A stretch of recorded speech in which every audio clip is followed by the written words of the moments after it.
Happy Saturday, everyone. We have a day of creating fatigue and clearing fatigue. So we're gonna have some fun with this one today with you guys. We have a long list of stuff to take down. I'll explain what we're gonna do momentarily, but we're gonna go through the warm-up first. Plank to down dog for 3 to 5, into our quad plank for 10 to 20 seconds. We're then gonna move into our floor pike hold for 15 to 30 seconds, arch hold for 10 to 20 seconds, and a tuck hollow with extension for 20 seconds. 2 to 3 rounds here. We're going to work through that, just heating everything up, getting everything ready to go. And then we're going to take down this next phase. We're just going to focus more attention to our lower half. Wide stance, good morning to side lunge for 2, 3 times. Into a sumo squat for 3, an air squat for 2, narrow squat hold for 10 to 20 seconds, and then a foot assisted pistol for 3 to 5 aside. We'll take that down for 2 to 3 rounds. Just again, heating up the lower body, getting things ready to go, checking out anything that may need some attention or special attention in the workout, and then we're going to get you going. So what we have in this work set, we have 3 different little work sets. What I would suggest doing, you do have time in between each work set to rest, but for my purposes, I like to have everything set out and organized for myself, so on my rest, I can rest. I don't have to worry about setting up for the next phase of work. So keep that in mind. If you don't have space to do that, just make sure you have everything kind of organized before you start the work set, so you don't have to think too much or rush around on your rest time. What you're going to start off with today, 5 rounds of continuous work. You're going to set a clock timer for 12 seconds, and you're going to do a 12-second handstand hold. And I'm going to give you some different variations of handstands to use for today. Then what you're going to do is a dumbbell or PVC shoulder press for 48 seconds of continuous movement. Your only goal of that time frame is to keep moving the body. So I don't care how fast or slow you go, how light you go, I just want you to make sure that you're moving for that 48 seconds continuous as you go through this work set. So if you don't have access to lighter dumbbells, my suggestion for sure is to go with the PVC or even empty hand and just work on that good shoulder press position empty-handed without anything, just to make sure that we're getting the most out of that 48 seconds. And then you'll kick back up into handstand or into your handstand option, and you'll take that down for 5 rounds. Once you've done your 5th round, you'll rest for 3 minutes. Then you're going to move into 5 rounds of a dumbbell front squat for 12 seconds. So you're trying to hit those front squats relatively quick and steady. And then you're going to put down the dumbbells, and then you're just going to air squat for 48 seconds. Again, like the shoulder press, the air squat does not have to be fast. It doesn't have to be slow. You just have to keep moving for the 48 seconds. Then once 48 seconds is done, you'll clean up your dumbbells and start squatting in the front rack position, and then move back into that slow, steady state of recovery for that air squat. You'll do that for 5 rounds. Rest 3 minutes, and then you're going to finish off with 12 seconds of fast Russian twists, and then you're going to move down to a laying knee to chest for 48 seconds. Again, the laying knee to chest is all about moving smoothly and steady for that 48-second time frame, not worrying about how fast or slow, but finding your pace that you can just move for 48 seconds. Right? And then you're done. 5 rounds of that, done. You're going to have a nice big body pump going on for this, but hopefully we can create some fatigue and then use that 48-second piece to recover a little bit and at the same time build a ton of capacity for yourself. Let's get you warmed up. Let's get some bodies ready for this, and we'll have a great day on a Saturday. All right, you guys, let's warm up. Let's get those feet under those hips. Let's take the arms big and tall up overhead. We're going to stretch to one side, and then we'll stretch over to the other side. Come back up, give yourself a little shrug. Come back down with the arms and scratch your back with both hands behind. Or bring the ribs in. Reach an elbow. Come back down. Reach an elbow. Back down. Reach an elbow. Back down. Elbow. And down. 2 more. Elbow. And down. And elbow. And down. Big stretch. Little shrug. Come back down. We're going to hinge. Touching those toes. We'll walk up those shins. Come down, planting the hands. We'll step back into our plank. We're going to hold that position. We'll lean. Come back through and lean. Come back through. Pull forward. into our down dog. Then we're gonna come back into our lizard. In this lizard lunge, we're gonna take our inside hand all the way up. We're gonna bend at the elbow, reach straight ahead, pull back, reach straight ahead, pull back, reach straight ahead, and pull back, reach up, and rotate for one. Come back up, plant the hand, we'll step back into our down dog, reaching those hips, come back into our plank, step the other foot up. Inside hand's gonna reach all the way up to the sky, bend at the 90, straight ahead, pull back, straight ahead, pull back, straight ahead, and pull back, big reach, rotate, come back up, plant the hand, step back into that down dog. From here, we're gonna come back into our plank, we're gonna pull forward, come back, lean, back to center, lean, back to center, and tiptoe those feet up. And roll our body all the way up. Clasp those fingers, press up, reach to one side and to the other side. Good. Come back down with the hands. Woo! All right, you guys, let's continue on with our warm-up. But if you'd like to do some more gentle warm-up, pause the video, take your time, take that down, and then come join me for a little bit of core and upper body work. So I'm going to start off with a plank to down dog for 3 to 5. So I'm going to get myself set up in my plank. So my hands are directly under my shoulders. I'm going to pull my ribs and hips in, press my shoulders to the sky. And once I've established this good plank, I'm going to maintain that shoulder position as I pull my hips back into that down dog. So my armpits pointing down towards my toes. I have space between my shoulders. And I have that good back angle. Then from here, I'm going to pull back into my plank, establish that good core position, press it through my shoulders, and again flow back into that nice down dog. Softening my knees and ankles if I need to create that nice angle at the hip.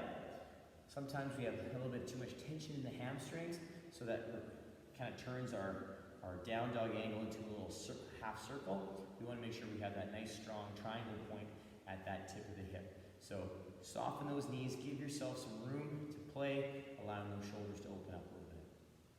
Our quad plank is next, and I'm going to get myself set up in my tabletop. So my knees are under my hips, my toes are just curled under, my hands are under my shoulders. I'm going to pull my ribs and hips in so I get that good little hollow. I'm going to press my shoulders to the ceiling, and then I'm going to pull everything inwards and lift my knees about 1 inch off the floor. I'm just going to hold this position as still and strong as I can, maintaining that pressure up into the shoulder and that gentle pull in of the rib and hip. So I'm trying to stay as level and still as I can. So I'm pulling my feet and my hands together as well. Even though they're not moving, I'm actively pulling everything kind of into the center line as I hold that quad plank. I'm going to hold that for 10 to 20 seconds, then I'll come back down to my tabletop, and I'm just going to shimmy my knees and my toes together. So my hands are still under my shoulders, my knees are under my hips, but they're together.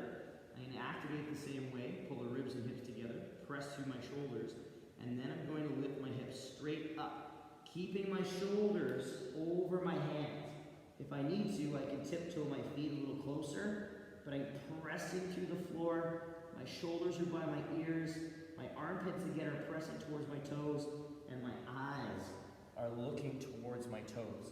So I want to focus on that pressure into the ground the whole time and wrapping those lats around my body so I get that good stable shoulder position as I hold that floor handstand with my foot assist on the ground. That floor pike hold is actually going to be used later on as one of our options in the handstand hold if you don't have an apparatus or a wall to put your feet on, or use a wall for handstand. So that's another option for your handstand position. So practice it, warm it up, get it ready to go. After that, we're going to lay right on the floor, so you can get down there any way you'd like. I'm going to reach my arms out, toes together. I'm going to do a static arch hold. So again, we've been doing a few of these this week. Toes are together, arms are straight. I'm going to reach, straightening my legs and reaching my arms forward. I'm going to hold that position. Or I'm going to reach a single arm, single leg, and then switch halfway through my time frame. So I'm holding that for half the time, allowing myself to work on that length, extending through my body, trying to maintain and hold that good strong position through the upper back, through the mid back, through those legs, and just creating that nice long body. All right? So we're gonna hold that for 10 to 20 seconds, and then we're gonna move into our tuck hollow. So we're gonna flip over onto our back. Again, just really heating up the core and the hamstrings. So I'm gonna reach my shoulders, my toes, my fingers as far away from each other as we can. Then I'm gonna pull my ribs and hips together. I'm just going to pull my knees and shoulders together into my tuck hollow. Keeping my toes together, maintaining that position, I'm going to extend my legs as best I can, and I'm gonna pull my heels into the glutes. I'm trying to move as smooth and slow as I can so I don't get a rocking happening on my body, and I'm staying as still as I can as I extend and compress. So taking the time, we're gonna do 20 seconds again with that. Don't worry about how many reps you get. Focus on the control, focus on those hamstrings. As a quick recap throughout that work set, what we have for you guys is a plank to down dog for 3 to 5, quad plank for 10 to 20 seconds, floor pike hold for 15 to 30 seconds, a little longer, arch hold for 10 to 20 seconds, and a tuck hollow with extension, 20 seconds of dynamic movement. We have 2 to 3 rounds of that just to heat things up, get things fired up, make sure everything's working properly, and then we're gonna move into the next phase, which is a little bit more lower body focused.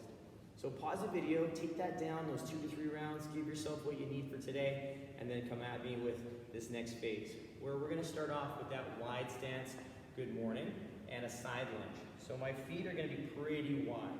I'm gonna squeeze my glutes and get myself set. I'm gonna stay nice and strong through the core and my upper back. And I'm gonna pull my hips back, keeping my knees soft and my weight through the midfoot. So my center mass stays right over top of my feet. And then I stand nice and tall.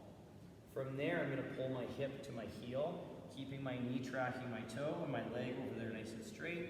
I'm gonna stand tall. And then again, knee tracks the toe, chest stays upright, and then stand tall. All right. Rep number 2, I'm gonna turn to the side so you guys can see a little bit better in terms of my hips. So what I'm doing again, getting in that wide stance, I'm squeezing my glutes, getting set through the core, I'm gonna pull the hips back. My knees are soft as I pull back, but my center mass stays through my midfoot. And then I stand tall.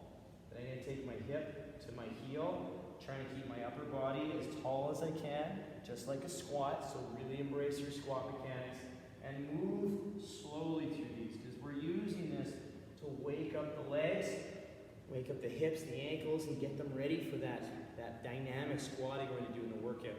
So take your time with that, make sure you're solid. From there, we're going to bring our feet in a bit. So from my wide stance, I'm going to come into my sumo stance. So it's a wider squat stance, but definitely narrower than the side lunge. I'm going to take my hips to my heels, send my knees out a little bit more than I would in a normal squat, just so I can keep my knees out. But I'm still keeping my big toes flat on the floor and feeling that that flat foot contact. So again, from the side, hips go towards the heels. I'm trying to stay as upright as I can, pushing my knees out a little bit more, and then standing well. Right from that sumo squat, I'm gonna go into a regular stance squat, just an air squat. Just again, continue warming up my ankles and my hips. My feet come in, my knees are still gonna track the toes, but I don't have to work at pressing them out as much because my feet aren't as wide. So my knees will track the toes a little bit better. But again, if you're kind of classic to pull those knees in, definitely give a little bit more attention to pressing them out, but keeping that foot nice and flat. Last but not least, we're gonna move our feet nice and narrow, and we're gonna do a narrow stance squat hold. So you're gonna take it down as deep as you can, and you're gonna hold for 15 to 20 seconds. Working on opening up the ankles, keeping the chest nice and tall, and those hips again going down towards the heels. You may not be able to get as deep on the narrow stance squat hold as you can with the sumo or the regular squat, and that's okay. Just take it to where you can and work on that range and open up those shins. After that, we're not done with the squat. We're gonna stick with that foot-assisted pistol. So I'm gonna pick my favorite foot, use that for balance, and then I'm gonna take that toe back as a little kickstand, and I'm gonna keep it there for some help. I'm gonna take my hip down to my heel, so thinking squat, I'm gonna take my body down, keeping that weight over that single leg, that knee tracking the toe, and then I'm gonna press straight nice squat. So again, it is a squat mechanic, so hip to heel, knee tracks the toe, my body's upright, and then I stand. Trying to use as little of this leg in the back as possible, just using it for stability purposes. Quick little recap, we have a wide stance, good morning, to side lunge for 2. You'll do that 3 times.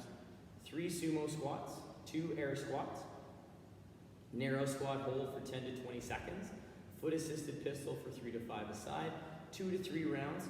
And as you start warming up closer to the workout, if you'd like to substitute the air squat for the front squat, just to get used to the weight that you're going to use for the workout, please do so. Get yourself ready and primed up. Pause the video, take that down. We're going to get ourselves set up for our work set. I'm going to review each work set so you guys have an idea of where we're at and what we need to do. So pause the video, take it down. Come join me for a quick workout description of each movement, and we'll take it down. So our first workout piece is our 5 rounds of a handstand hold for 12 seconds and a dumbbell or PVC shoulder press for 48 seconds of continuous movement. If you don't have an ottoman or you're not comfortable going fully upside down with your feet on an apparatus, use that pike hold that we used in the beginning of the warm-up to use as your handstand. And then you just stand up and start pressing from there. It's easy to get in and out of. Even if you do have an ottoman, if you find it takes you a long time to get into that box handstand that I'm going to show you right away, use that floor pike hold, because we don't really have a lot of time to kind of transition in this work set. So the faster transitions, the better. Now, if you do have an ottoman or a box or a chair that you've been using, all right, put your feet up. I'm going to use this plate stack. It's a little lower than normal, but it's what I got right now. What you can do is you can get your feet set up. You're going to get yourself walked in to that nice vertical position, pressing in the shoulders, squeezing the ribs and hips, and keeping those legs straight. From there, you're going to hold for that 12 seconds, and then we pop ourselves out, and then we start pressing. Also, if we have a box, we can do that knee position. Same idea, we put our knees down in the box or in the chair and set that nice static position with that nice alignment of hand, shoulder, and hip. So a nice choice, you have the wall, you have the box, you have the floor pike hold, lots of opportunities to get that body upside down. Our next exercise, right after the 12-second handstand hold, is a dumbbell or PVC shoulder press. So again, if you don't have light dumbbells at home, I'm going to clean these up again, use a PVC or a broomstick. Because what we want to think about in the shoulder press is setting our feet up, setting our glutes, our ribs, and just having a weight that we can just press for the 48 seconds, nice and continuous. They don't have to be fast, but we do want to make sure that you're moving for the entire 48 seconds. So again, turning to the side, what we want to focus on, good foundation to the feet, glutes tight, ribs tight, and I'm pressing the dumbbell straight up in that overhead position, and then coming back down. Nice and smooth, good strict press, working that continuous motion, and breathing while we do this. So taking your breath at the top, coming down, pressing up, taking your breath at the top, and working on that nice smooth press. And then you'll flow right back into your handstand variation, into your press, and you'll do that 5 rounds. No rest, all right? Nice and steady, okay? Once you're done that piece, you'll rest for 3 minutes, change out some gear if you need to, and move into your next phase of work, which is 5 rounds of a dumbbell front squat and air squat. So we talked about the squat quite a bit in our earlier phase of work, but I'm just going to show you, again, I'm going to clean my dumbbells up. It can be the same ones we use to shoulder press or slightly heavier. My feet are going to be just outside my hips or shoulders, setting in that nice tight position. I take the hips to the heels, my knees go slightly out, and I'm pressing into the dumbbells just to keep my body upright. So I need to do 12 seconds of fast-ish squats, or a speed that will work for the loading that you have. But we want to make sure that we can squat continuous for the 12 seconds and not have to stand around or rest too much in that 12 seconds. As soon as it's done, I put the dumbbells down and I start air squatting. So I move right into that air squat. So all those same mechanics, just minus the dumbbells. And at that speed, you can take those air squats at whatever pace you can, but we want to continually move for 48 seconds, regardless of how much it burns. So if it burns, find that pace that you can just keep moving forward with so you can maintain momentum. You'll hit that for 5 rounds, then you get a 3-minute rest, and then we move into our last phase of work, which is for some rotation and core work, and a little bit of hip flexor actually as well. What we're gonna move into is our Russian twist. So with this Russian twist, I'm gonna turn to the side first so you guys can see. What we can do is we can keep that nice tall seated position. We can either keep the feet on the floor, pulling in with those hips, staying as upright as we can. And then what we're gonna do is take our hands, we're gonna touch the side, our body, close to our hips and glutes. I can also use a dumbbell, so I can use this dumbbell to touch with my rotation. If you'd like to use a little bit of weight, don't need to use too much weight, but just enough that you can move well for 12 continuous seconds. Another option for this is sitting tall, 1 foot off the ground, working on that rotation, or both feet off the ground, working on that rotation. But make sure we're picking an option that we can continually do for 12 seconds. As soon as our 12 seconds is done of Russian twists, we're gonna put the dumbbell down, or if we're not using any load, that's fine. You're gonna lay down on your back. Hands can be wherever they need to be, and you are going to pull a knee into the chest and extend. Knee to chest, extend. Knee to chest, extend. And you're going to keep moving and pulling that knee into the chest, working on a little bit of compression the whole time. You can keep a hollow if you like, so you can keep that low back pressed into the floor if you like. You can keep your upper body kind of up off the floor if you like. You can even hold your head if you want to do that. But again, this is setting yourself up for a movement that you can do for 48 seconds continuous, and then come right back up and start those Russian twists. It's gonna kind of burn the hips out a little bit, so be prepared for that. So our main priority focus is pulling that knee in with a little bit of compression and then extending. As soon as that leg is extended and on the floor, you're gonna extend that other leg and pull it in. Touch it to the floor, pull in, and you're gonna keep it moving for 48 seconds. So our goal is to continually move. It's okay if your hips get a little tight. They're gonna get fatigued, they're gonna get hot. It's okay. And then you'll do that for 5 rounds. Remembering with those laying knee to chest, it's nothing too complicated. It's just pulling your knee into your chest the farthest you can and extending. Once the foot rests on the floor, the other one comes in. So please, please, please put that leg back down on the floor before you pull the other one in, okay? And then you're snapping up into that Russian twist to take it down again for 5 rounds. You're gonna have a full body burn going on this work set, so be prepared, you guys. As a quick recap of all this, we have 5 rounds. Handstand hold variation for 12 seconds, dumbbell or PVC shoulder press for 48 seconds. You'll hit that for 5, and then you'll rest for 3 minutes. The next phase is 5 rounds, dumbbell front squat for 12 seconds, 48 seconds worth of air squats. You'll do that for 5 rounds continuous, 3 minutes of rest, and then you'll continue on 5 rounds, 12 seconds of Russian twists, and then you're gonna lay and do those laying knee to the chest for 48 seconds continuous, 5 rounds of steady flow, and then you're done. I hope you guys enjoy this one. This is a fun little work set, you guys. It's a full body kind of flow and work set, so embrace, have fun, and work for quality, and work for some intensity today. It's all about generating fatigue and clearing that fatigue. Have fun today, have a safe weekend. We'll see you again on Monday.